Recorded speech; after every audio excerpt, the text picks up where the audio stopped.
Morning all of you. Educational and motivational channel में आप लोगों का स्वागत है। हम देख रहे थे बीएड फर्स्ट सेमेस्टर में सोशल साइंस का। तो हमारा जो था, मैंने 5वां यूनिट आप लोगों के लिए स्टार्ट किया हुआ था। तो ये अर्थशास्त्र के विकासात्मक मुद्दे हम देख रहे थे। एक्चुअली हमारे पास संसाधन थोड़ी सी अवेलेबल नहीं है, कमी होने के कारण हम जो है लेक्चर मेथड और आपका एक्सप्लेन स्किल से ही अभी थोड़ा सा पढ़ पा रहे हैं। जब हमारे पास पूरी तरह से संसाधन उपलब्ध हो जाएगा तो मैं आप लोगों को ब्लैक बोर्ड में जो है लिख के अच्छे से पढ़ाऊंगी। तो जब तक नहीं है तब तक हम लेक्चर मेथड और एक्सप्लेन स्किल के सहायता से हम आगे का जो है क्लास कंटिन्यू करते हैं।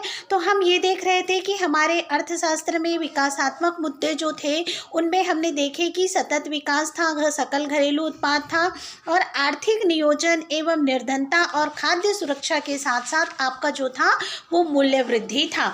इसके बाद आज हम देखते हैं आपका जो है उत्पादन प्रक्रिया का वर्गीकरण। हम अर्थशास्त्र इकोनॉमिक्स में उत्पादन प्रक्रिया का वर्गीकरण देखते हैं। Classification of production activities primary, secondary एवं आपका टर्टियरी। तो ये इस तरह से हम देखते हैं जो भी चीज़ें आपका रहता है। सबसे पहले हम देखते हैं प्राथमिक क्षेत्र।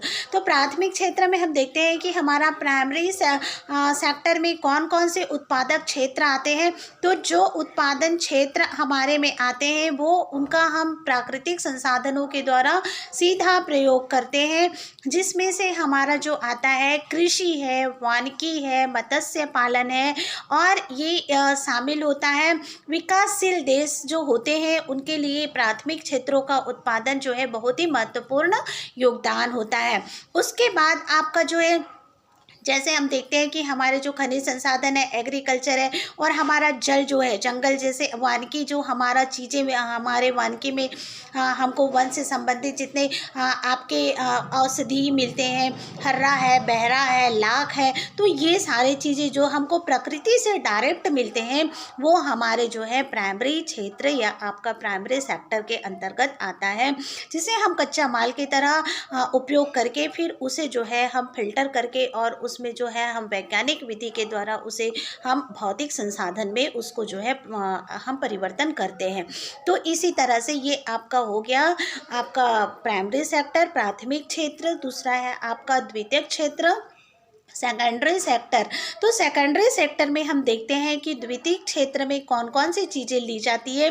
तो आपका सर्वप्रथम है खनन है, विनिर्माण। खनन यानी हम जो धरती के अंदर से जो भी चीज़ें हम खोद के निकालते हैं, जैसे आपका लो एस्क है, बॉक्साइट है, पेट्रोल है, तो इन सारी चीज़ों में हम जो है निकालते हैं और इसके साथ साथ विनिर्माण का कार्य करते हैं। विनिर्माण का कार्य कैसे करते हैं? क्योंकि हमारे पास वो जो चीज़ें हम निकालते हैं, कच्चा लोहा है या खनिज, आयरन, सारी चीज़ें, उसको मैंने अभी बताया कि हम किस तरह से उसको भी निर्माण करते हैं और अपने भौतिक व कृत्रिम संसाधन के रूप में यूज़ करते हैं। क्योंकि हम देखते हैं कि आजकल बस है, रेल है, आपके बाइक है, ये सारी चीज़ें जो है वो हमको प्रकृति से वैसे ही नहीं मिलती है, बल्कि हमको कच्चा माल मिलता है खनिज का। आपका खनन से हम ये सारी चीज़ें निकालते हैं और उसके बाद इनको जो है हम बनाते हैं। और इसी तरह से हम देखते हैं कि संगमरमर भी जो रहता है एक आपका चट्टान की तरह रहता है, तो उसे हम जो है निकालते हैं और उसके बाद उसका विनिर्माण करते हैं। विनिर्माण का मतलब यही आता है कि हम जो है मंदिरों में उसका यूज़ करते हैं, मार्बल का यूज़ करते हैं, ग्रेनाइट का यूज़ करते हैं और उससे हम बहुत सारी मूर्तियाँ बनाते हैं। तो इन सारी चीज़ों को हम देखते हैं कि किस तरह से हम जो है अपने खनन से प्राप्त संसाधनों का जो है हम विनिर्माण करके उसे हम अपने जीवन या दैनिक दिनचर्या के लिए हम उपयोग करते हैं और उस तरह से वो उपयोगी सिद्ध होता है। उसके बाद इसके अनुसार यदि हम देखते हैं तो इसमें और आपका जो सेकेंडरी सेक्टर में आता है, जैसे विद्युत है, गैस है, जल है, निर्माण है, तो इन सारे को शामिल किया जाता है। क्योंकि हम देखते हैं कि विद्युत हमको कहाँ कहाँ से मिलता है। तो विद्युत के आपके सोर्स होते हैं, जो आपके जल से भी आजकल विद्युत बनाए जाते हैं, और आपका सोलर सिस्टम होता है, जो सूर्य से हमको विद्युत हम निकाल लेते हैं, उससे हम अपने दिनचर्या के कार्य करते हैं। तो जब तक सूर्य का ऊर्जा रहता है तब तक हम बहुत सारे अपने सोलर जो सेक्टर है उसके तरह से हम सोलर ऊर्जा की सहायता से हम बहुत सारे कार्य जो है अपने कंप्लीट करते हैं। तो इस तरह से ये द्वितीयक क्षेत्र में आपका ये विद्युत निर्माण है, गैस का है, जल का निर्माण है, इस सारी चीज़ों को आपको शामिल किया गया है। तीसरा आपका जो होता है आपका तृतीयक क्षेत्र। तो तृतीयक क्षेत्र में हम इसको देखते हैं कि इस तरह का सेवा का क्षेत्र भी कहा जाता है, और भारतीय अर्थव्यवस्था में ये क्षेत्र का सबसे ज़्यादा अधिक योगदान है, क्योंकि सकल घरेलू उत्पाद में सेवा क्षेत्र का योगदान सबसे ज़्यादा अधिक होता है। और इस क्षेत्र में हम यदि देखते हैं कि हमारे जो थर्ड है तृतीयक जो क्षेत्र होता है वो किस तरह से हम इसमें वो जानते हैं। तो मैंने इससे पहले आप लोगों को जीडीपी के बारे में बताया था, सकल घरेलू उत्पाद क्या है। तो उस सेवा में हम देखते हैं कि व्यापार है, होटल है, परिवहन है, संचार है, बीमा है, और आपका रियल एस्टेट व्यापारिक सेवाएं, और इसके साथ साथ सामुदायिक सेवाएं इत्यादि जो है आपका शामिल होता है। क्योंकि हम देखते हैं कहीं भी हम बिजनेस पर्पस पे या कहीं पर हम होटल जाते हैं, और परिवहन, चाहे वो हमारा हवाई यात्रा हो, आपका जल यात्रा हो, और उसके साथ साथ सड़क यात्रा हो, तो ये सारे हमारे जो है तृतीयक सेक्टर में आते हैं। इसके अलावा हम अर्थशास्त्र में जो है औपचारिक और अनौपचारिक वित्तीय संस्थाओं की भूमिका भी देखते हैं। हमारे जो अर्थशास्त्र है उसमें ग्रोथ करने के लिए, विकासशील देशों के लिए कौन कौन सी चीज़ें जो है, कौन कौन सी संस्था जो है भूमिका निभाती है। तो आपका role and functions of money, formal and informal financial institution. तो ये किस तरह से आपका जो है होता है, ये भारत में यदि हम देखते हैं, क्योंकि हम आगे मैं आपको पढ़ाऊंगी कि कौन कौन से अर्थव्यवस्था के प्रकार हैं। तो हम जिस तरह से हम अपना भारतीय अर्थव्यवस्था देखते हैं, तो भारत में हमको औपचारिक और अनौपचारिक, फॉर्मल और इनफॉर्मल दोनों प्रकार की ही वित्तीय संस्थाएं जो है हमारे भारत में काम कर रही है। ऐसे संस्थान जो आपके वित्तीय लेन देन में सहायक होते हैं, ये हमारे क्या होते हैं, वित्तीय लेन देन में सहायक होते हैं। इसके साथ साथ इसे वित्तीय संस्थान या आपका जो है संसाधन कहा जाता है।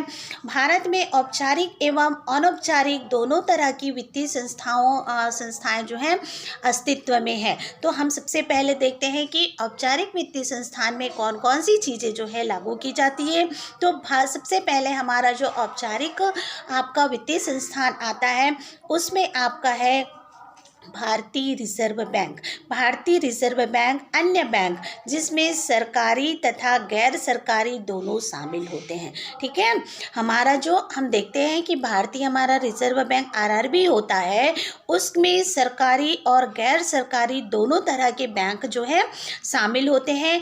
इसके अलावा सहकारी जो आपका कोऑपरेटिव बैंक है, जिससे किसान जो है केसीसी उनको मिलता है, और वो अपने कृषि का क्षेत्र में जो है आधा कार्य कर सकते हैं बैंक से लोन लेके।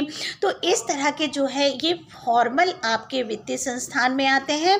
इसके साथ साथ क्षेत्रीय ग्रामीण बैंक, जो क्षेत्रीय ग्रामीण बैंक होता है, ये भी यही आपके औपचारिक व्यक्ति का, क्योंकि हम यदि कृषि से संबंधित कोई भी लेन देन करते हैं तो जितने किसान हैं बाकी बैंकों में आपका भीड़ हो जाएगा, इसलिए सारे चीज़ों को थोड़ा सा कृषि कार्य के लिए ये बैंक को सेपरेट बनाया गया है, जिसमें आपका है कि क्षेत्रीय ग्रामीण बैंक, ये यहाँ कृषि से संबंधित कार्य जो है वो देखे जाते हैं, किए जाते हैं। तो ये आपका है औपचारिक वित्तीय संस्थान, फॉर्मल हो गया।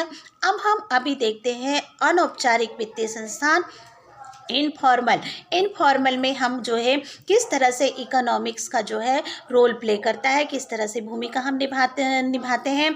तो इसमें इस प्रकार के जो वित्तीय संस्थान है, जैसे आपका साहूकर, महाजन, ये सारी चीज़ इसमें शामिल हैं। क्योंकि भारत में अनौपचारिक वित्तीय संस्था जितने भी भारत में हम प्राचीन काल से देखते आ रहे हैं कि हमारे पास अनौपचारिक संस्था यानी आपका इनफॉर्मल तरीके से हम किसी को देखते हैं, यदि कोई भी छोटे रहते हैं, आर्थिक उनकी दृष्टि कम रहती है, निम्न पिछड़े वर्ग के लोग रहते हैं, वो क्या करते हैं, जैसे कोई भी जमींदार रहता है या साहूकार रहता है, उनसे वो क्या करते हैं, अपनी ज़मीन गिरवी रख के खेती के लिए, किसानी के लिए, इन सारी चीज़ों के लिए वो वहाँ से पैसा लाते हैं। जब उसके खेत में फसल होता है तो वो क्या करते हैं, उस फसल को जो है वहाँ पर उसको बेचकर उस साहूकार को जो है पैसा देते हैं। तो इस तरह से कार्य जो वो करते हैं, तो ये आपका इनफॉर्मल में आता है। और भारत में इस तरह की बहुत सारी अनौपचारिक वित्तीय संस्थाओं के द्वारा बड़े पैमाने में वित्तीय कार्य किया जा रहा है। क्योंकि हम देखते हैं कि इस जो अनौपचारिक संस्थान का जो जाल है, वो आपके औपचारिक संस्थानों की तुलना में बहुत ज़्यादा व्यापक है। क्योंकि हम देखते हैं कि हमारे यहाँ हम जैसे पूंजी, अभी आगे पढ़ेंगे पूंजीवाद क्या होता है और आपका समाजवाद क्या होता है। तो इस तरह से पूंजीपति वर्ग जो है वो यदि निम्न वर्गों के लोगों को पैसा देते हैं तो उसमें भी अपना वो थोड़ा सा क्या डालते हैं, जैसे इंटरेस्ट लेते हैं, ठीक है ना, हम आपको इतने % की ब्याज की दर में इतने साल के लिए, इतने महीने के लिए ये पैसा आपको दिया जाता है। जब आप ये पैसा आप रिटर्न करेंगे तो आप क्या करेंगे, आपको इतने % ब्याज की दर चुकानी पड़ेगी। नहीं चुकाने से वो क्या हो जाता है, वो उसका जो है उसके हाथों में चला जाता है। जैसे उसने कभी कभी हम देखते हैं कि बहुत सारी चीज़, जैसे हमारे हालात ऐसे हो जाते हैं, कुछ कुछ साहूकार ऐसे होते हैं जो सोना गिरवी रख के लेते हैं। उसके बाद कभी कभी हमारे जो बर्तन हैं, जैसे आपके तांबे के हैं, कांसे के हैं, तो इस तरह से विनिमय भी होता है, उनको रख के वो पैसा दिया जाता है। और आजकल गोल्ड लोन के लिए तो बैंक भी जो है आपको एक मौका देती है कि आप गोल्ड को वहाँ रख कर आप वहाँ से लोन उठा सकते हैं। इसके लिए बहुत सारे बैंक जो है ICICI है, और आपका क्या है, मनीरत्नम, एक ऐसा कुछ बैंक और आया है। तो ये सारे जो है आपको स्पेशल गोल्ड लोन प्रदान करते हैं। तो ये हमारा जो है इनफॉर्मल में आ जाता है। बैंक को तो हम औपचारिक जहाँ से हम लेते हैं, बैंक से लोन लेते हैं अपने कार्य के लिए, वो फॉर्मल में आता है। लेकिन हम जिस तरह से महाजन, व्यापारिक और आपके जो साहूकार है, इनसे हम पैसा लेते हैं, ऋण लेते हैं, तो ये हमारा इनफॉर्मल आपके इकोनॉमिक के अंतर्गत आता है। नेक्स्ट है आपका, इसी के साथ साथ हम बजट भी देखते हैं। तो बजट क्या होता है, बजट में ये होता है कि किसी भी देश के आपके वार्षिक आधार को प्रस्तुत किए जाने वाले आय एवं व्यय के विवरण के रूप में देखा जाता है। ठीक है, कि हमारे पास आय कितनी है। सपोज हम अपने ही एक छोटे से एग्जाम्पल को लेकर चलते हैं, तो हम देखते हैं कि हमारे परिवार में भी एक आय होता है मुखिया के द्वारा, या वहाँ जितने प्रकार के सदस्य रहते हैं, तो उन सारे सदस्य यदि छोटे छोटे रूप में कार्य में भी विभाजित हैं, तो उन सब का जो आय होता है उसे हम क्या करते हैं, एक्साई करते हैं एक साथ। और हम देखते हैं यदि मान लो हम एक स्टूडेंट हैं और हम ट्यूशन से कहीं कोई अर्निंग कर रहे हैं, तो हम क्या करते हैं, उस पैसे को जो है हम अपनी आवश्यकता की पूर्ति करने हेतु लगाते हैं। लेकिन हमारे यदि पेरेंट्स हैं, वो कहीं पर एक मुफ्त जैसे महीना कोई जॉब करते हैं, तो उनको जो है पैसा मिलता है, तो उस पैसे में हम उस तरह का बजट बनाते हैं। क्योंकि घर में सपोज मान लो 3-4 सदस्य हैं, तो उसके अकॉर्डिंग कि किसकी खर्चे में या किसकी कितनी फ़ीस पटानी है, स्कूल फीस पटानी है, या कभी कभी हम जो है बीमार पड़ जाते हैं तो डॉक्टर को देना है, क्या हमारे घर में जो राशन है, कपड़े में है व्यय, तो ये सारे चीज़ों में, घूमने में हमको कितना व्यय करना है, कितना हमको सेविंग करना है, तो ये सारे चीज़ों के लिए हम एक बजट बनाते हैं। सपोज़ हमारे पास में आप लोगों को एक छोटा सा एग्जांपल देती हूँ, 500 रुपये यदि हमारी आवक है या 500 रुपये हमारे घर में आ रहा है, तो हमको सपोज़ 100 रुपये राशन में जा रहा है, 100 रुपया हम किसी चीज़ के लिए बचा के रखे हैं, 100 रुपया हमको फ़ीस पटानी है। ये आज के डेट में जो है पॉसिबल नहीं है कि 500 रुपये तो हम ऐसे लेके चले जाते हैं और वो हमारा उतने में सब्जी भाजी भी नहीं आता है, ठीक है ना। तो ये 500 की जगह हम 5000 की भी बात करें तो 5000 में भी हमको जो है बहुत मुश्किल से घर खर्च जो है चलाने के लिए हम उसमें जुटा पाते हैं, हमको बहुत कम पड़ता है। क्योंकि जो निम्न वर्ग के लोग हैं तो उनकी आय क्या होती है, उनकी आय ऐसे ही होती है, यदि वो मान लो एक दिन में 300 या 400 रुपये भी कमाते हैं तो वो खर्च भी वैसे ही करते हैं। यदि मान लो सुबह से लेकर शाम तक वो खर्च काम करते हैं, उसके बाद शाम को वो पूरा पैसा जो है खर्च कर डालते हैं, उनके पास बचत नहीं होता है। तो इस तरह से हमारा बचत और बजट दोनों में बहुत डिफरेंस है, ठीक है। बचत वो होता है जो आपकी आय है उसमें से आपको कुछ पैसे बचाना, लेकिन बजट जो होता है आपके द्वारा जो तैयार किया गया ढांचा होता है कि आपके पास सपोज मान लो एक महीने में 50,000 रुपया आ रहा है, तो उस 50,000 में आप कैसे करोगे, आपका नल का बिल है, बिजली का बिल है, गैस का सिलेंडर है और आपका सब्जी का है, राशन का है, घर में किस सदस्य को यदि बुजुर्ग हैं तो उनको हॉस्पिटल के लिए कितना लगता है। तो इस तरह से हम उसमें जो है सारे चीज़ का एक अलग तरह से हम उसका हिसाब किताब रखते हैं, तो ये बजट होता है। तो मैंने एक परिवार का बजट आपको बताया, इसी तरह से हमारे देश का भी बजट होता है कि हमको किन किन तरह के किन फंडों से और कौन कौन राजस्व से किस तरह की आवक होते जा रही है।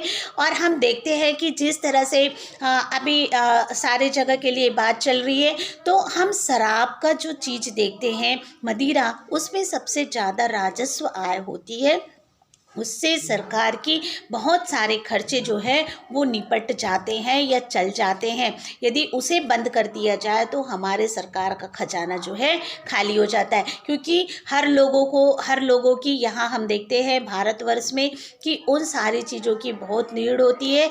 अभी आप लोगों के मीडिया में भी बहुत सारी चीज़ें वायरल हो रही है, क्योंकि अभी लॉकडाउन का कोविड-19 के कारण जो प्रकोप चल रहा था, तो इसमें शराब की दुकानें खुली रहती थी और अब इसकी होम डिलीवरी का भी ऑर्डर शायद आ गया है, सरकार ने ऐसा कहा है, अनाउंस किया है। तो इस तरह की चीज़ें जो होती है, तो इससे जो है भरपूर राजस्व प्राप्त होता है कि हमारे इकोनॉमिकल की दृष्टि से, क्योंकि सरकार जो है अपना प्रॉफिट कैसे देखेगी, वो एक किसी इंसान को मरते हुए नहीं देखती है, वो क्या देखती है, पूरा राज्य का वो एक प्रॉफिट देखती है कि हमको कहाँ से आवक होता है। जैसे आपके घर के कोई भी पेरेंट्स हैं या गार्जियंस हैं जो मेन है, तो वो अपने परिवार का पालन पोषण करने के लिए वो देखते हैं कि हमको किस किस तरीक़ों से कहाँ से अर्निंग हो सकती है। तो इसी तरह से यदि हम सरकार की बातें करते हैं, गवर्नमेंट की बात करते हैं, तो गवर्नमेंट की तरफ से हम देखते हैं तो ये भी ये सोर्स जो है ये सबसे ज़्यादा उचित उनके लिए है, क्योंकि यहाँ से उनको आय का साधन बहुत होता है, यहाँ से उनको बहुत ज़्यादा अर्निंग होते हैं। ये इनकम ऑफ सोर्स है, अर्निंग का प्रोसेस है, तो इसीलिए वो इस सारे चीज़ों में जो है इसको छूट दे देते हैं, इसके लिए रियलिटी है। तो ये सारी चीज़ों को हम देखते हैं। और इसके साथ साथ यदि हम जानते हैं कि हम एक डेमोक्रेसी देश में रहते हैं, हम जो है प्रजातंत्र में हैं, तो प्रजातंत्र में प्रति वर्ष जो है वित्त मंत्री के द्वारा बजट प्रस्तुत किया जाता है। किस तरह का बजट प्रस्तुत किया जाता है? बजट किसी देश के विकास का सूचक माना जाता है। जिस तरह से हम देखते हैं, इससे पहले बहुत सारी आप लोगों की पंचवर्षीय योजनाएं चलाई जा रही थी, उसमें सारे सेक्टर को लिए गए थे कि किसी भी देश के विकास के लिए किन किन चीज़ों की आवश्यकता होती है, और इन चीज़ों की आवश्यकता के लिए इस तरह के बजट जो है तैयार किए जाते हैं। और बजट जो है सामान्यतः 3 प्रकार से प्रस्तुत किया जाता है। पहला जो होता है आपका लाभ का बजट होता है, प्रॉफिट होता है। दूसरा आपका होता है हानि यानी कि घाटे का बजट। आपका जो है पहला प्रॉफिट देखा जाता है कि हम ऐसा कौन सा कार्य करेंगे तो हमको उससे प्रॉफिट होगा। दूसरा हम देखते हैं कि हमारा जो होता है हानि का, कि ऐसा हम कौन सा कार्य ना करें जिससे हमको हानि होगा। और आपका तीसरा बजट होता है संतुलित, क्योंकि हम दोनों के बीच का जो है बजट देखते हैं, ना ही हमको प्रॉफिट ज़्यादा हो और ना ही हमको ज़्यादा नुकसान हो। तो इस कंडीशन में हम क्या देखेंगे, संतुलित बजट देखते हैं। लाभ के बजट में आय अधिक और व्यय कम होता है। ये नॉर्मल सी बात है कि यदि हम लाभ का बजट तैयार करते हैं तो हमारे पास क्या है, इनकम ऑफ सोर्सेस अधिक है और हमारे जो है एक्सपेंडिचर, जो आपका व्यय है वो हमारा कम है। तो इस तरह से ये आपका हो जाता है लाभ का यानी प्रॉफिट बजट। और इसके दूसरी तरफ हम देखते हैं हानि का बजट। तो हानि यानी घाटे का बजट। तो हमारा क्या होता है, इनकम ऑफ सोर्स हमारा कम होता है, इन्वेस्ट ज़्यादा होता है, एक्सपेंडिचर हम ज़्यादा करते हैं। तो इस तरह की चीज़ें जो है हमको हानि के बजट की ओर लेके जाती है। तीसरा है आपका संतुलित बजट। संतुलित बजट में क्या है, हम दोनों के बीच की एक रास्ता निकालते हैं कि हमारा इनकम ऑफ सोर्स क्या है जिससे हमको घाटा ना हो और हमारा सारा काम जो है उसके अकॉर्डिंग हो जाए। तो इस तरह से संतुलित बजट होता है आपका। इसमें संतुलित बजट में जो है आय और व्यय दोनों बराबर होता है। अब हम देखते हैं कि हमारा भारत जो है अल्प विकसित देश, कभी कभी घाटे का बजट भी बनाते हैं। घाटे का बजट भी भारत में बनाया जाता है जिससे आर्थिक विकास को गति मिल सके। ठीक है ना। जिस तरह से मैं यदि आप लोगों को एक बात बताती हूँ, हमारा जब स्वतंत्रता के पश्चात हमारे भारत में हमारी अर्थव्यवस्था पूरी तरह से चरमरा गई थी। तो आपको पता है कि लाल बहादुर शास्त्री के द्वारा हरित क्रांति चलाया गया था, ताकि हम जानते हैं कि हमारा देश जो है कृषि प्रधान देश है। तो कृषि के विकास के लिए जब तक हमारा देश कृषि का विकास नहीं करेगा तब तक हम आगे जो है नहीं बढ़ सकते हैं। तो इस तरह से कृषि के विकास के लिए इस तरह हरित क्रांति, उसके बाद श्वेत क्रांति, पीली क्रांति, नीली क्रांति, ये सारे चीज़ हम देश के विकास के लिए और लोगों को जो है इस अर्थव्यवस्था, जो हमारी अर्थव्यवस्था चरमरा रही थी, वहाँ से निकालने के लिए हम इस तरह के प्रोजेक्ट को जो है क्रियान्वित करते हैं। उसके बाद हमारा देखते हैं आपका वैश्वीकरण यानी आपका जो ग्लोबलाइजेशन होता है। तो ये आपका किस तरह से होता है। वैश्वीकरण एक ऐसी प्रक्रिया है जो विश्व में सभी देशों के मध्य व्यापार की जो संबंधी किसी भी प्रकार की जो बाधा होती है उसका अवशेष नहीं होता है। तो इस तरह से हम वैश्वीकरण में विश्व के सभी देश जो एक देश से दूसरे देश के रूप में आपस में व्यापार करते हैं। जैसे हम जो है अपने देश में क्या करते हैं, अपने देश से अभी आप लोगों का जो हमारा जो है भारत किस तरह से गुलाम बना, क्योंकि ब्रिटिश सरकार किस तरह से आई, ईस्ट इंडिया कंपनी की विकास किस तरह से की। यदि हम रोम से किसी भी तरह का व्यापार रखते हैं, तिब्बत से हम किसी भी तरह का व्यापार रखते हैं, जैसे हमारे भारत में चाइनीज़ आइटम या चाइना का बहुत सारे चीज़ें आते रहती। तो इस तरह से हम सारी चीज़ों को देखते हैं। तो ये एक देश से दूसरे देश का व्यापार जो होता है इसके द्वारा ही वैश्वीकरण यानी कि आपका ग्लोबलाइजेशन का जो है पार्ट बढ़ता है। और इसी तरह से हम आपस में एक दूसरे देश के बारे में जानते हैं और वहाँ व्यापार विनिमय करते हैं और व्यापार संबंधी बाधाओं को वैश्वीकरण के माध्यम से दूर किया जाता है। यदि हम देखते हैं कि भारत में खनिज संसाधन का जो है भंडार है, यहाँ बहुत सारे कच्चा माल जो है वो आपके विदेश जाते हैं और वहाँ से जो है माल बन के आते हैं वो सस्ते में उपलब्ध हो जाते हैं। तो इसलिए हमारे साथ क्या होता है, हमारे देश में जो चीज़ें, क्योंकि हमारे पास टेक्निकल चीज़ों की बहुत कमियां हैं, धीरे धीरे हम टेक्निकल की तो और जो है आगे बढ़ रहे हैं, अग्रसर हो रहे हैं। लेकिन हम यदि विकसित देश की तुलना में हम अपने देश को देखते हैं तो अभी भी हम देखते हैं कि हम टेक्निकल के क्षेत्र में काफ़ी पिछड़े हुए हैं। तो इस तरह के कार्य को हमको जो है इक्वल लाने के लिए, बराबर लाने के लिए हमको क्या करना पड़ता है, बहुत मेहनत करना पड़ता है। और हमारे पास इतने सारे संसाधन होने के बावजूद हमारे पास टेक्निकल नॉलेज नहीं होने के कारण हम उन सारी चीज़ों को जो है क्रियान्वित स्थापित नहीं कर पाते हैं। ये हमारे लिए सबसे बड़ी समस्या हो जाती है। तो ये इस तरह से होता है। इसके साथ साथ अब मैं आगे आप लोगों को पढ़ा रही हूँ आर्थिक व्यवस्था का वर्गीकरण। किस तरह से हमारे जो आर्थिक व्यवस्था है उसका वर्गीकरण किया जाता है। Classification of economic system, capitalism, socialism एवं मिक्स इकोनॉमिक्स। तो मैंने अभी आप लोगों को बताया कि हमारा 3 तरह का इकोनॉमिक्स होता है। पहले आपका जो होता है समाजवाद होता है, पूंजीवाद होता है और आपका मिश्रित अर्थव्यवस्था होता है। तो सबसे पहले हम देखते हैं किसी भी अर्थव्यवस्था, किसी भी देश की आर्थिक व्यवस्था को मुख्य 3 भागों में विभाजित किया गया है। 3 पार्ट में इसको डिवाइडेड किया गया है। पहला आपका समाजवाद है, दूसरा आपका पूंजीवाद है और तीसरा आपका है मिश्रितवाद। तो इन तीनों प्रकार की अर्थव्यवस्था जो है हम शॉर्ट में देखते हैं कि किस तरह से की गई है। तो सबसे पहले हम देखते हैं समाजवाद। तो समाजवाद आपका जो है सोशलिज्म, ये किस तरह से होता है। समाजवाद का यदि हम अर्थ देखते हैं तो आंग्ल भाषा के जो है सोशलिज्म, आंग्ल भाषा में सोशलिज्म का ये हिंदी अनुवाद है।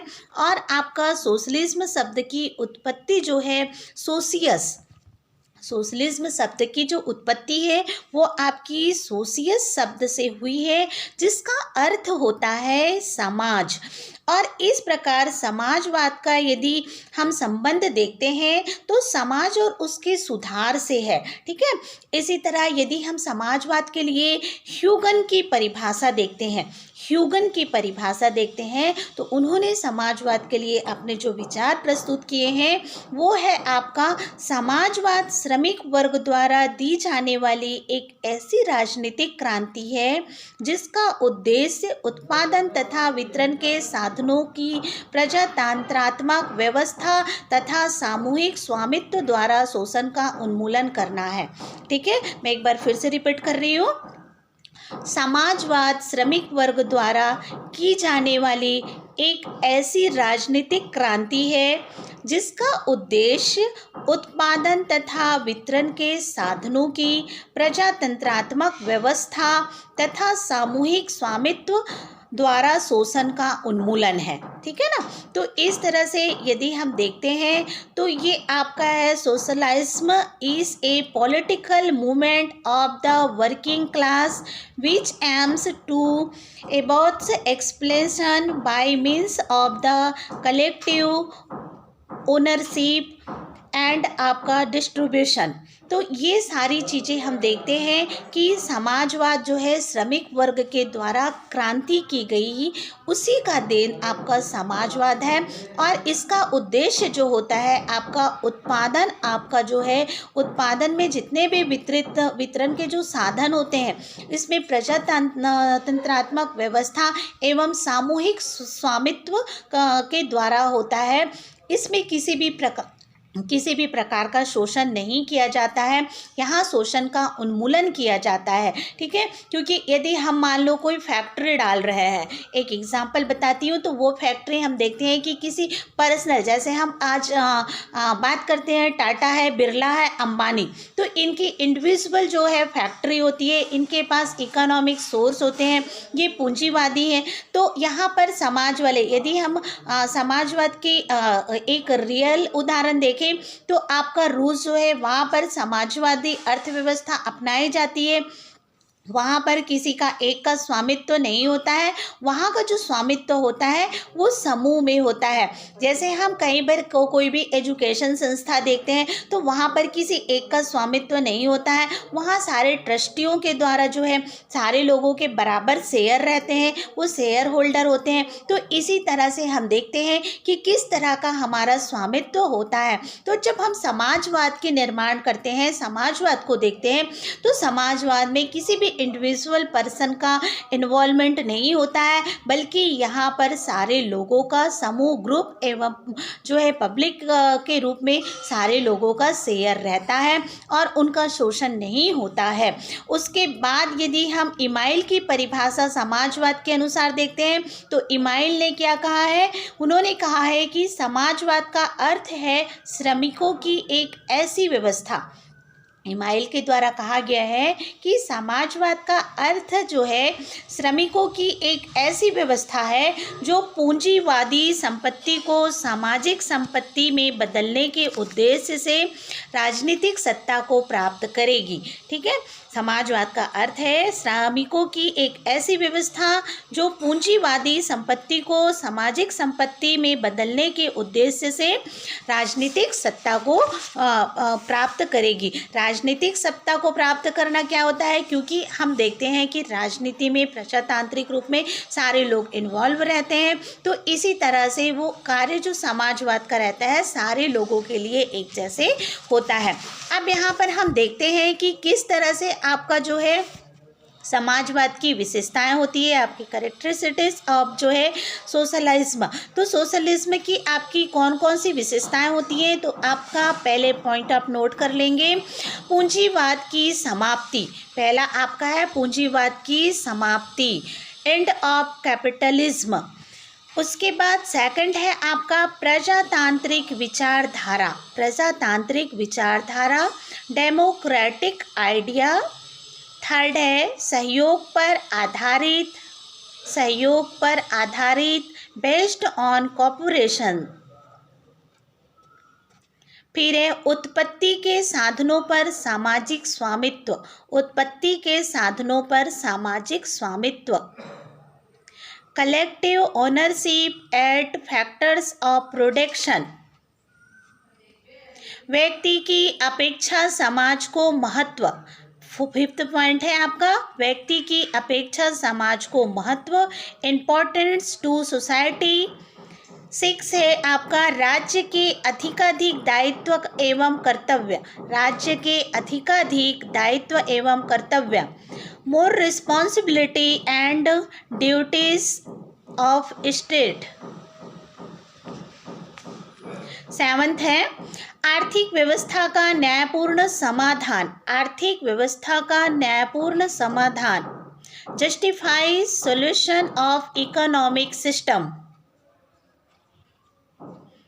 चलिए देखते हैं कि पहले आपका पूंजीपति की समाप्ति, समाजवाद की जो मुख्य विशेषता होती है, इसके जो कैरेक्टर्स हैं वो ये है कि समाज में व्यक्ति विशेष का अधिकार ना होकर समाज का स्वामित्व होता है। मैंने अभी भी बताया ना कि किसी इंडिविजुअल पर्सन का जो है यहाँ पर स्वामित्व नहीं होता है, बल्कि इसमें पूरे समूह, पूरे ग्रुप का, सभी का स्वामित्व होता है, जिससे पूंजीवाद तथा निजी स्वामित्व, जो निजी स्वामित्व है उसे समाप्त किया जाता है। पूंजीवाद की समाप्ति के साथ साथ समाजवाद का उदय होता है। पूंजीवाद का जब समापन होता है उसके बाद ही समाजवाद का उदय होता है। नेक्स्ट आपका है प्रजातांत्रिक विचारधारा। तो प्रजातांत्रिक आपका जो डेमोक्रेटिक आइडिया में क्या होता है कि समाजवाद में समाज के सभी नागरिकों का समान महत्व होता है। हमारे जो समाज है वहाँ पर सारे लोगों का अधिकार जो है, समाज के सभी नागरिकों का समान महत्व होता है। आर्थिक क्रियाओं के संचालन में सभी का योगदान होता है। जितने भी आर्थिक प्रकार की जो भी क्रियाएं होती हैं उनमें सारे लोगों का योगदान होता है। नेक्स्ट है सहयोग पर आधारित, आपका बेस्ड ऑफ कॉपरेशन, किस तरह के सारे लोगों के द्वारा कॉपरेट किया जाता है। तो इसमें हम देखते हैं कि समाजवादी अर्थव्यवस्था आपका निजी स्वामित्व पर आधारित ना होकर सभी के सहयोग के द्वारा आधारित होता है। जैसे मैंने अभी आपको एग्जाम्पल दिया कि किसी भी विद्यालय संस्थान या जो है अधिकतर हम विद्यालय संस्थान को ही देखते हैं कि वहाँ पर किसी एक उसका जो है इंडिविजुअल स्वामित्व नहीं होता, बल्कि उसमें बहुत सारे ट्रस्टी मेंबर्स होते हैं और वो ट्रस्ट के द्वारा संचालित किया जाता है। तो इस तरह से हम देखते हैं कि वो आपके उसमें आधारित होकर सारे लोगों के द्वारा किया जाता है। नेक्स्ट है आपका उत्पत्ति के साधनों पर सामाजिक स्वामित्व, किस तरह से उत्पत्ति के जो साधन हैं उस पे आपका सामाजिक स्वामित्व होता है। तो समाजवाद में हम उत्पत्ति के साधनों में देखते हैं कि किस तरह से निजी अधिकार ना होकर पूरे सामूहिक अधिकार का स्वामित्व होता है। वहाँ किसी एक पर्सन को जो है उसका अधिकार नहीं दिया जाता, बल्कि सारे लोगों का समान अधिकार होता है। फिर नेक्स्ट है आपका व्यक्ति की अपेक्षा अपेक्षा समाज को अधिक महत्व, व्यक्ति की अपेक्षा समाज को अधिक महत्व क्यों देंगे हम? क्योंकि समाजवाद के बारे में पढ़ रहे हैं। तो यहाँ पर हम किसी भी पर्सन को हम विशेष महत्व या इम्पोर्टेंस नहीं देते हैं, बल्कि हम पूरी सोसाइटी को जो है इम्पोर्टेंस देते हैं, क्योंकि समाजवाद में व्यक्ति की अपेक्षा समाज एवं समूह को महत्व प्रदान किया जाता है। ठीक है, किसी भी हम इंडिविजुअल पर्सन को हम वहाँ पर इम्पोर्टेंस नहीं देते हैं, बल्कि हम सोसाइटी को महत्व देते हैं और सारे लोगों का अधिकार एक जैसे होता है। और इसके बाद है आपका राज्य के अधिकाधिक दायित्व एवं कर्तव्य, more responsibility and duties of state. किस तरह से सारे लोगों की अपने राज्य के प्रति ड्यूटीज होती है।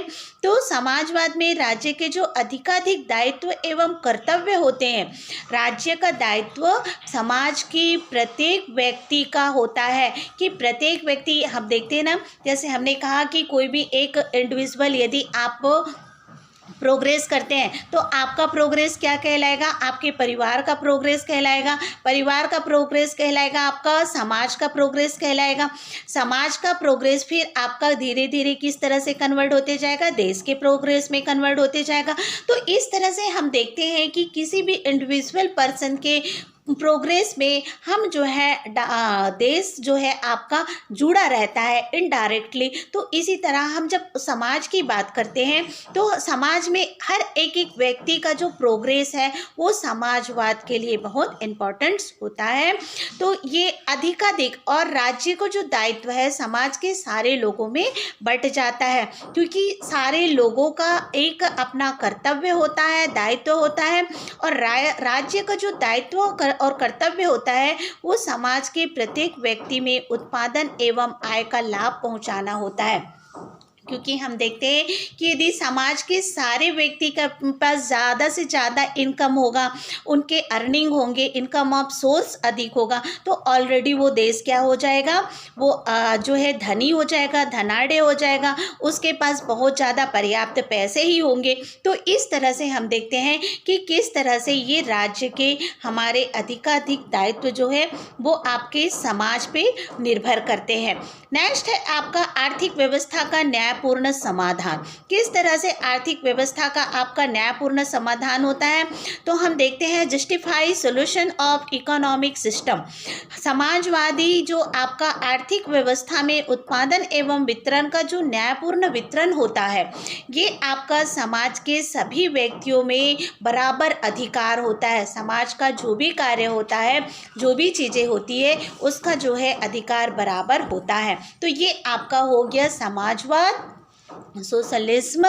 अब नेक्स्ट हम देखते हैं पूंजीवादी अर्थव्यवस्था, आपका कैपिटलिस्ट इकोनॉमिक। तो किस तरह से हम कैपिटलिस्ट इकोनॉमिक्स को देखते हैं? तो ये आपका है पूंजीवादी अर्थव्यवस्था में एक ऐसी अर्थव्यवस्था होती है जिसकी उत्पत्ति साधनों में निजी स्वामित्व होता है। मैंने अभी बताया ना कि हम देखते हैं पर्सनल, यहाँ पर किसी इंडिविजुअल पर्सन का जो है स्वामित्व होता है, और समाजवाद में जो होता है वो आपका सोसाइटी या सभी का बराबर उसमें स्वामित्व होता है। तो यहाँ पर हम पूंजीवाद अर्थव्यवस्था को देखते हैं तो ये इंडिविजुअल आपका बेनिफिट पे जो है ये इम्पोर्टेंस देता है और उसी पे आधारित होता है, किसी एक को ही जो है प्रॉफिट होता है। जैसे इसमें पूंजीवाद की विशेषता हम देखते हैं तो आपका जो है कैरेक्टरिस्टिक्स आपका कैपिटलिज्म। तो इसमें हम पहला देखते हैं सबसे बड़ा आपका जो विशेषता है इसका निजी संपत्ति, प्राइवेट प्रॉपर्टी। किस तरह से प्राइवेट प्रॉपर्टी होती है, पहले पॉइंट नोट आउट कर लेंगे। पहला आपका है पूंजीवाद विशेषता में निजी संपत्ति, प्राइवेट प्रॉपर्टी। दूसरा है आपका विशाल स्तरीय उत्पादन, विशाल स्तरीय उत्पादन आपका लार्ज स्केल प्रोडक्शन। उसके बाद तीसरा है लाभ की संस्था, लाभ की संस्था आपका प्रॉफिट इंस्टीट्यूशन। फिर है प्रतियोगिता, कंपटीशन। और उसके बाद है वेतन व्यवस्था, वेज सिस्टम, बाजार अर्थव्यवस्था, मार्केट इकोनॉमिक, उपभोक्ता का सर्वोच्च स्थान, सुप्रीम पैलेस ऑफ कंज्यूमर। तो ये हम सारी चीज़ों को देखते हैं।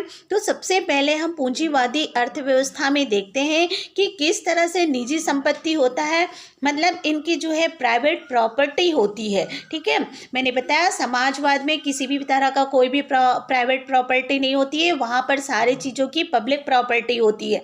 और यहाँ पर उसका समाजवाद का पूंजीवाद जो है जस्ट उल्टा होता है। यहाँ पर प्राइवेट आपकी प्रॉपर्टी होती है। पूंजीवादी अर्थव्यवस्था का सार्वजनिक संपत्ति के स्थान पे आपका निजी स्वामित्व के महत्व को प्रदान किया जाता है। दूसरा है विशाल स्तरीय उत्पादन, किस तरह से लार्ज स्केल पे प्रोडक्शन किया जाता है। तो पूंजीवाद में जो उत्पादन का आधार होता है वो लाभ होता है। अपने लाभ में वृद्धि के लिए उत्पादन में वृद्धि करना अनिवार्य होता है, जिससे उत्पादन का जो स्तर होता है वो आपका विशाल हो जाता है। इसे ही हम विशाल स्तरीय कहते हैं। फिर नेक्स्ट है कि ये लाभ की संस्था होती है, प्रॉफिट इंस्टीट्यूशन होता है। किस तरह से, क्योंकि पूंजीवादी अर्थव्यवस्था में हम देखते हैं कि सार्वजनिक हित को ध्यान न रखकर अपने स्थान में अपने लाभ को महत्व दिया जाता है। ये प्रत्येक संस्थान जो है अपने लाभ के लिए अपनी संस्था जो है वो संचालित करती है। जन कल्याण की तुलना में अपने कल्याण या अपने संस्था को लाभ जो है उसके लिए अधिक कार्य करती है। नेक्स्ट है प्रतियोगिता, किस तरह से कंपटीशन का यूज़ किया जाता है, उपयोग किया जाता है और कंपटीशन होता है।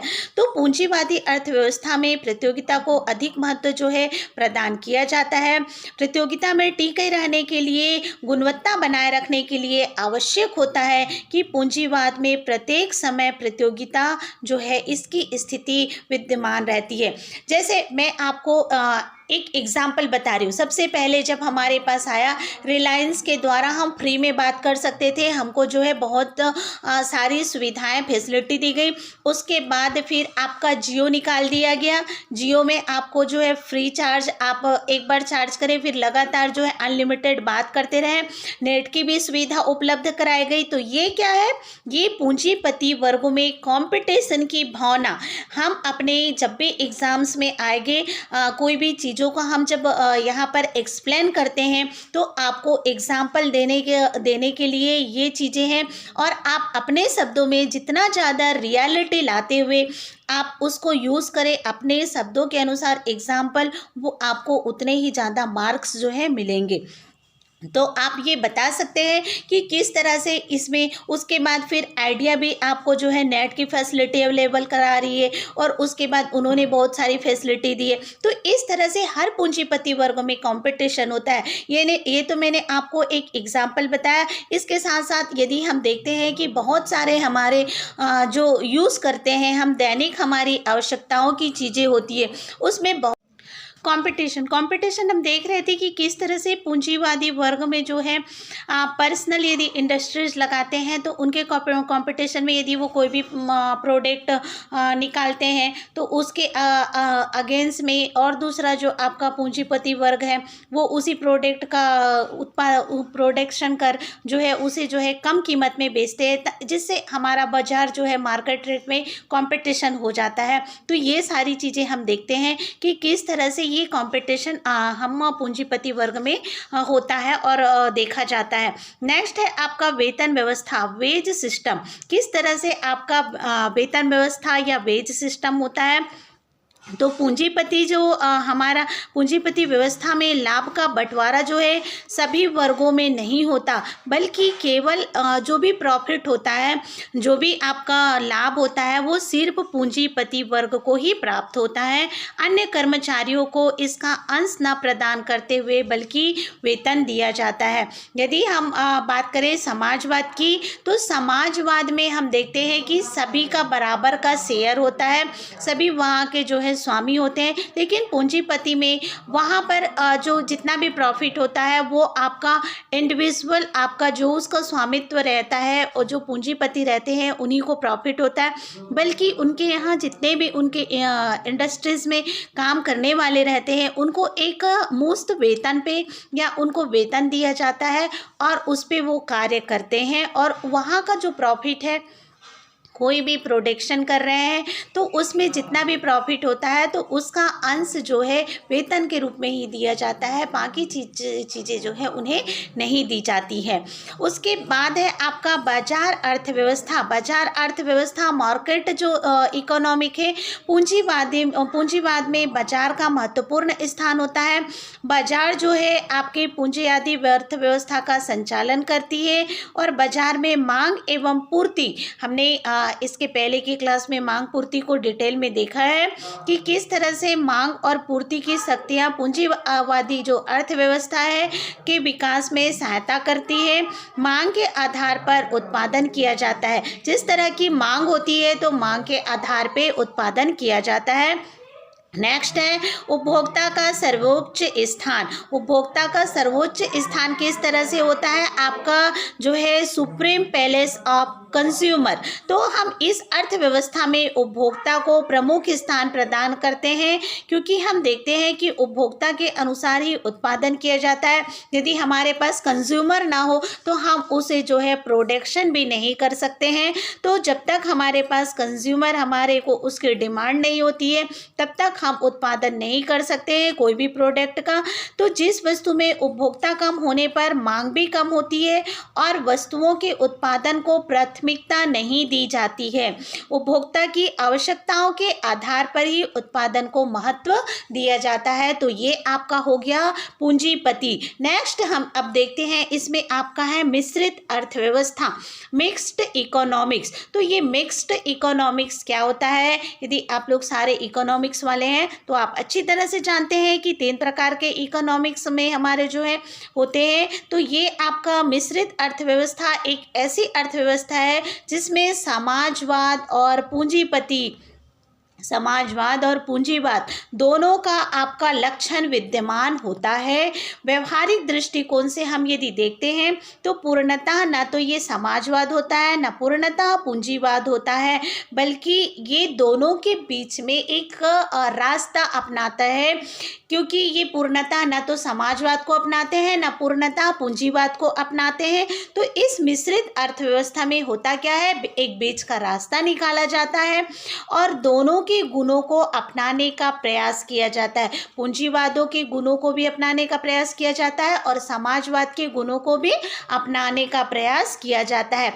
जैसे भारत में समाजवाद और पूंजीवाद दोनों के लक्षण देखने को मिलते हैं, इसलिए भारतीय अर्थव्यवस्था को हम क्या कहते हैं, मिश्रित अर्थव्यवस्था कहते हैं। मिश्रित अर्थव्यवस्था की जो विशेषताएं होती है, इसमें जो है आपका निजी प्राइवेट जो होता है और राज्य स्टेट दोनों का अस्तित्व देखने को मिलता है और राज्य लोक कल्याणकारी का कार्य किया जाता है।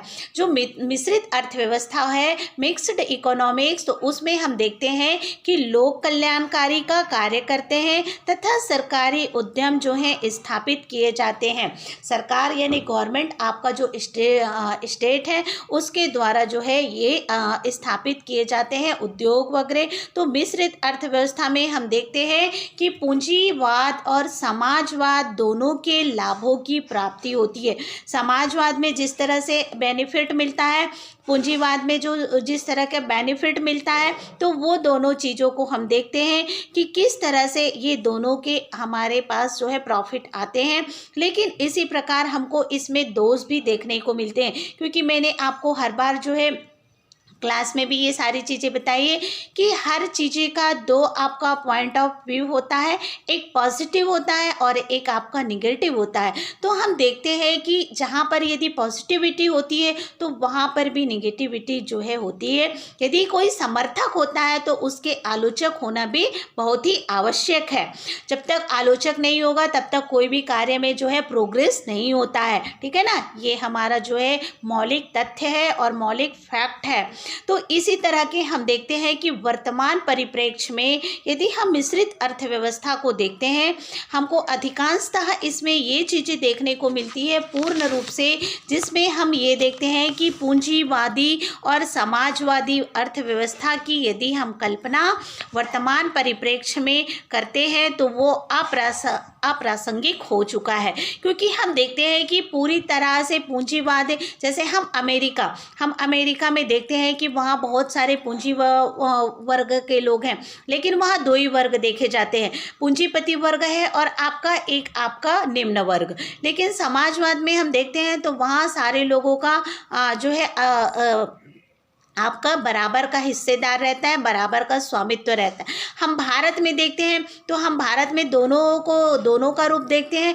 आपका मिश्रित अर्थव्यवस्था देखते हैं तो उसमें पूंजीवादी भी आपका शामिल होता है और समाजवाद भी शामिल होता है, क्योंकि हम देखते हैं कुछ छोटे छोटे उद्योग या इंडस्ट्रीज जो है वो आपके कुछ ग्रुप के लोग या कुछ समूह में मिलकर किया जाता है। लेकिन मैंने अभी आप लोगों को इससे पहले जब एग्जाम्पल दिया तो मैंने ये दिया कि आपका टाटा बिरला, ये सारे हम देख रहे हैं रिलायंस की कंपनी है, और बहुत सारे, और एजुकेशन की दृष्टि पे हम देखते हैं तो अजीज प्रेमजी भाई का जो फाउंडेशन है तो इनके द्वारा शिक्षा की गुणवत्ता के लिए जो कोशिशें की जा रही हैं, और ये शिक्षा के क्षेत्र में मैंने इससे पहले भी आप लोगों को बहुत बार क्लास में बताया हुआ है कि इससे पहले जो है हमारे भारत में अजीज प्रेमजी भाई जो है वो विप्रो कंपनी के संचालक हैं, डायरेक्टर हैं, और एजुकेशन पे वो सबसे ज़्यादा डोनेटर हैं, क्योंकि उन्होंने जितने पैसे एजुकेशन के लिए लगाए हैं और डोनेशन उन्होंने डोनेट किए हैं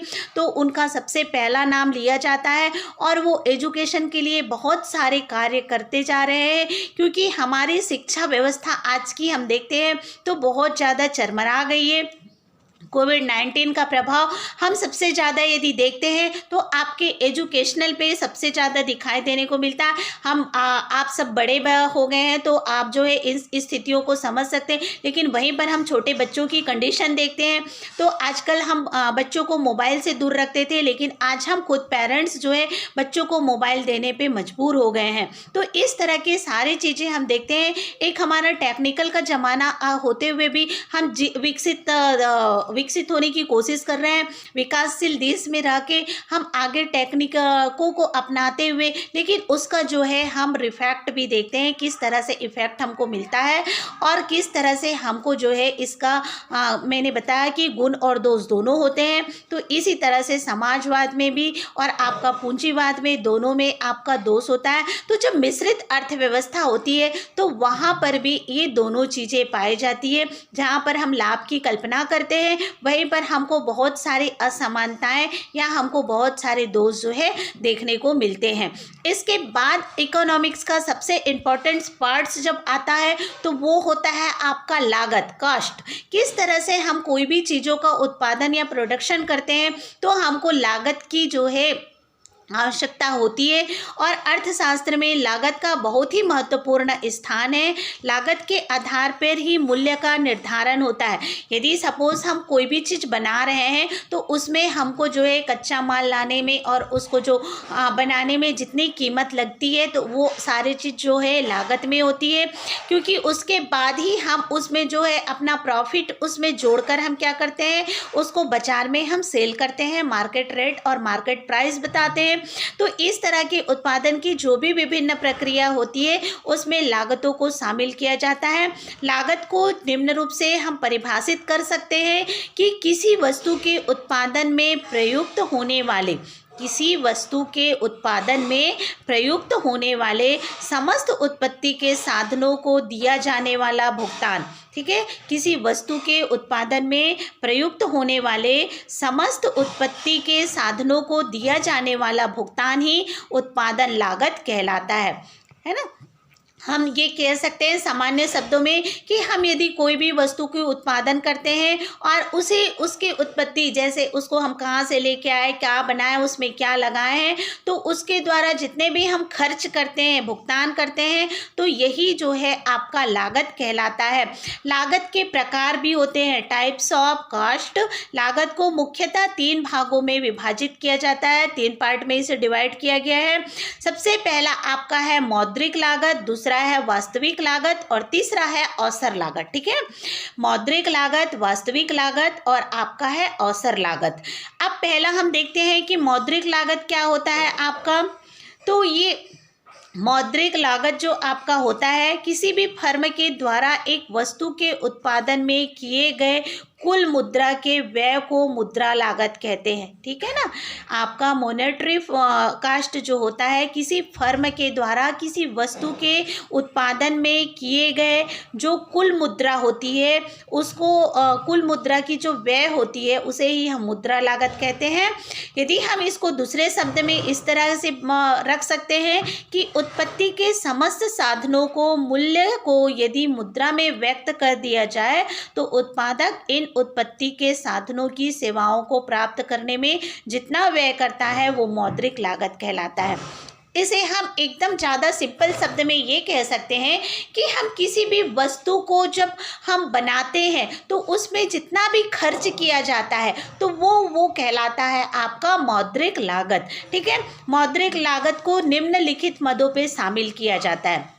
मौद्रिक हमारे जो लागत हैं उनको हम कितने जो चीज़ों में है वो शामिल कर सकते हैं। तो सबसे पहला आपका आता है कच्चे माल पर व्यय। मौद्रिक लागत को हम जिस तरह से देखते हैं उसमें हमारा सबसे पहले आता है कच्चे माल पर व्यय। दूसरा है श्रम की मजदूरी एवं वेतन। दूसरा क्या है? श्रम की मजदूरी एवं वेतन। तीसरा है अविभाज्य बड़े उपकरण एवं मशीन पर व्यय। अविभाज्य बड़े उपकरण एवं मशीन पर व्यय। मौद्रिक लागत को हम किस तरह से किन किन मदों के द्वारा सम्मिलित कर सकते हैं और उससे हम अपनी लागत निकाल सकते हैं। ठीक है। तो ये सारी चीज़ें हैं। चौथा है आपका पूंजी पर दिया जाने वाला ब्याज। पूंजी पर दिया जाने वाला ब्याज। पहला हमने देखा कच्चे माल पर व्यय, श्रम की मजदूरी एवं वेतन और आपका अविभाज्य बड़े उपकरण एवं मशीन। यदि हम कहीं से कोई टेक्निकल चीज़ लेके आते हैं तो उस पर भी हम खर्च करते हैं। तो ये सारी चीज़ें, यदि हम कोई कार्य करते हैं तो श्रम का विभाजन करते हैं और मजदूरी जो देते हैं, वेतन देते हैं, वो भी आपका मौद्रिक लागत में आता है। फिर कच्चा माल यदि हम कहीं से लेके आते हैं तो वो भी आपका मौद्रिक लागत में आता है। फिर है भूमि का किराया अर्थात लगान। यदि हम कहीं पर किसी की ज़मीन को रेंट में लेते हैं और वहाँ पर हम कोई छोटा सा इंडस्ट्रीज बनाते हैं तो हम उनको किराया देते हैं। नहीं, जैसे हम देखते हैं कि नॉर्मली यदि बाजार में सभी की अपनी जो है भूमि नहीं होती है, वो दुकान किराए पे लेके चलाते हैं, तो उस किराए का जो पैसा उनको देना पड़ता है उसको भी वो अपने सामान की कीमत पे ऐड करते हैं। तो इसी तरह से ये होता है। फिर आपका है मशीनों की टूट फूट एवं घिसावट। यदि हम कोई टेक्निकल चीज़ें लाते हैं तो हम देखते हैं कि किसी न किसी तरह के उसमें फॉल्ट आते हैं, तो उस फॉल्ट को दूर करने के लिए हमारे पास जितने भी खर्च होते हैं तो हम उस सामान पे उसे इंक्लूड कर देते हैं। उसके बाद प्रबंध व्यय, हमारा जो मैनेजमेंटिंग एक्सपेंडिचर होता है कि हम किसी को रखे हैं, किसी को देख रेख करने के लिए या हम कोई और कार्य करने के लिए, तो उस तरह के प्रबंधन में जो हमारा मैनेजमेंट में एक्सपेंडिचर हम करते हैं, जितना हम खर्च करते हैं, वो सारी चीज़ों भी हम उसमें लागत में लगाते हैं। और उसके बाद विज्ञापन व्यय। विज्ञापन आप लोगों को पता है कि किस तरह से प्रचार प्रसार किया जाता है किसी भी चीज़ के लिए। और उसके बाद यातायात व्यय। यातायात व्यय में हम यदि मान लो कोई भी सामान दूर से लेके आ रहे हैं, जो चीज़ हमें यहाँ नहीं है, जैसे हम देखते हैं कि छत्तीसगढ़ में आपका सेब का खेती नहीं होता है, यदि हमको यहाँ सेब बेचना है तो हम क्या करते हैं, सेब फल को दूसरे जगह से हम एक्सपोर्ट करते हैं या मंगाते हैं, तो उसे हम क्या करते हैं, उसमें आने जाने का जो भी वाहन का यातायात का किराया है वो उसमें शामिल होता है। नेक्स्ट है बीमा कंपनियों को दी जाने वाली धनराशि। सभी को पता है कि हम कोई भी कार्य करते हैं, इंडस्ट्रीज यदि है सिंपल सा, यदि हम अपनी बाइक खरीदते हैं, टू व्हीलर्स खरीदते हैं, फोर व्हीलर्स करते हैं, तो उसमें हमको इंश्योरेंस रहता है, तो हम इंश्योरेंस को पे करते हैं। तो वो सारी चीज़ों, जैसे हम यहाँ से बस से महासमुंद से रायपुर जाते हैं, तो रायपुर का जो हमारे पास किराया है आपका जो है 55 रुपीज़ है, तो 55 रुपीज़ में वो सारे चीज़ जुड़े रहते हैं कि वो बस किसने खरीदी है और वहाँ से वहाँ तक आपका आरटीओ का परमिशन क्या है और उसके यातायात में पेट्रोल कितना लगता है, डीजल कितना लगता है, एनीवे बहुत सारी चीज़ें। तो ये सारी चीज़ें इंक्लूड करके हमको जो किराया देना पड़ता है, तो वो सारी चीज़ जो है उसमें आपका मौद्रिक लागत के रूप में वो इन्वॉल्व होता है। नेक्स्ट है आपका ईंधन व्यय। ईंधन व्यय मैंने अभी बताया कि हम किसी भी तरह, यदि हम मान लो कोई एक चक्की में सपोज गेहूँ पिसवाने जाते हैं, तो गेहूँ पिसवाने हैं एक केजी गेहूँ का जो भी हमसे पैसा लिया जाता है, तो वहाँ पर जो मशीन का खर्च रहता है, वो सारे खर्च मैंने अभी जितने सारी चीज़ें आपको बताई है, तो इस सारे चीज़ों को जो है वो मिला के एक लागत या एक कीमत तय करते हैं। और उसके बाद उसमें सामान्य लाभ, यदि हम देखते हैं कि कोई भी व्यक्ति बिना लाभ का कोई कार्य करता है क्या, नहीं करता है। जब तक उसे किसी भी चीज़ में किसी भी तरह का प्रॉफिट ना हो, तब तक व्यक्ति किसी भी प्रकार का कोई भी कार्य नहीं करता। सपोज आप बीएड के स्टूडेंट हैं, आप बीएड क्यों कर रहे हैं, क्यों आपको, इससे आपको क्या प्रॉफिट है, क्योंकि आप जानते हैं कि ये वर्तमान में अभी आप पढ़ाई कर रहे हैं, लेकिन फ्यूचर में ये आपके आजीविका का साधन बन सकता है। ये इससे आप अर्निंग कर सकते हैं। सपोज़ यदि आपको जॉब भी नहीं मिलती है, तो आप ट्यूशन लेकर जो है या प्राइवेट सेक्टर में आप ज्वाइन करके आप अपनी अर्निंग ले सकते हैं। तो इसी तरह से हर इंसान अपने प्रॉफिट के लिए कोई भी कार्य करता है। तो ये आपका मौद्रिक लागत में 2 प्रकार की लागतों को शामिल किया जाता है। इसमें एक आपका होता है स्पष्ट लागत और दूसरा होता है आपका अस्पष्ट लागत। पहला होता है आपका स्पष्ट लागत, दूसरा होता है अस्पष्ट लागत। तो आपका जो है ये आपका एक्सप्लिट कॉस्ट होता है, दूसरा होता है इनप्लिट कॉस्ट। तो इस तरह की 2 प्रकार की जो कॉस्ट होते हैं लागत की मुद्रा में जोड़ा जाता है। सबसे पहले स्पष्ट लागत क्या होता है, स्पष्ट लागतें वो लागतें होती है जो उत्पादक के द्वारा उत्पत्ति के अनेक साधनों को एकत्रित करने के स्पष्ट के रूप में व्यय की जाती है। जैसे मैंने बताया यहाँ पर, सपोज़ अभी मैंने आप लोगों को एक एग्ज़ाम्पल दिया छोटा सा कि यहाँ पर हम जो है चाय की खेती नहीं कर सकते, सेब की खेती नहीं कर सकते, तो हम चाय को क्या करते हैं, दूसरी जगह से मंगाते हैं। यदि हम उसके लिए उस तरह का एनवायरनमेंट यदि देखते हैं, क्योंकि हम देखते हैं कि कहीं का जो आपका भौगोलिक वातावरण रहता है, जलवायु पर डिपेंड होता है हर चीज़। जैसे छत्तीसगढ़ में धान की खेती जो है बहुत की जाती है, तो धान की खेती के लिए छत्तीसगढ़ का जो एनवायरनमेंट है, यहाँ का जो मौसम है, जलवायु है, वो सफिशिएंट है। लेकिन हम कहें कि असम में धान की खेती की जाए प्रॉपर वे पे, तो वहाँ की जो जलवायु है वो चाय के लिए उपयुक्त है। तो इसी तरह से हर जगह की जो चीज़ें होती है, हम ठंडे प्रदेश में, हम राजस्थान में चावल की खेती नहीं कर सकते हैं, हम जो है हिमाचल प्रदेश में चावल की खेती नहीं कर सकते। तो हर जगह का हर भौगोलिक क्षेत्र, जलवायु जो है वो आपका अलग अलग होने के कारण वहाँ तो हम क्या करते हैं, एक्सपोर्ट करते हैं कि हम यदि कोई चीज़ें हमारे यहाँ नहीं होती है तो हम उनको मंगाते हैं, और जो चीज़ें हमारे यहाँ होती है उसे हम वहाँ पर पहुँचाते हैं। तो इस तरह की सारी चीज़ें जो है हम देखते हैं। तो कोई भी चीज़ यदि हम मंगाते हैं और उसके द्वारा हम कोई भी चीज़ का निर्माण करते हैं, तो मंगाने में जो पैसा हमारा खर्च होता है वो हमारा क्या कहलाता है, स्पष्ट लागत, और स्पष्ट उत्पादन का प्रत्यक्ष व्यय जो है वो स्पष्ट करती है। स्पष्ट लागतों के अकॉर्डिंग हम किन किन चीज़ों को रखते हैं वो हम देखते हैं। तो सबसे पहले हमारा जो पॉइंट आता है वो है कच्चे माल पर व्यय, किस तरह से हम कच्चे माल पर व्यय करते हैं। दूसरा है श्रम की मजदूरी एवं वेतन, हम उस कच्चे माल को किस तरह से श्रमिक लगाकर जो है हम उसका कार्य कंप्लीट कराते हैं या किसी वस्तु का निर्माण कराते हैं, तो और हम उस श्रमिकों को वेतन देते हैं या मजदूरी देते हैं, तो ये आपका स्पष्ट लागत हो गया। उसके बाद उधार ली गई पूंजी पर ब्याज, मैंने कहा ना कि अभी हम किसी भी, हमारे पास सपोज जैसे कोई भी इंडस्ट्रीज खोलने के लिए पैसे नहीं है, हम बैंक से उधार लेते हैं, तो बैंक भी हमको फ्री में देती है लोन, क्या वो हमको फ्री कास्ट में नहीं देती, उसके लिए भी हमको उसको इंटरेस्ट देने पड़ते हैं, जिसका भी रहता है रेट। तो हम अभी तक इस तरह से हम जैसे देखते हैं कि PMJSY में भी आपको लोन प्रोवाइड किया जाता है, आपके एजुकेशनल में भी लोन प्रोवाइड किया जाता है। बहुत सारे बच्चे जो हैं, हमने इसके पहले की क्लास में डिस्कस किया था कि बहुत सारे बच्चों के पास पैसा नहीं होने के कारण वो जो है अच्छी पढ़ाई या उच्च स्तर की पढ़ाई नहीं कर सकते,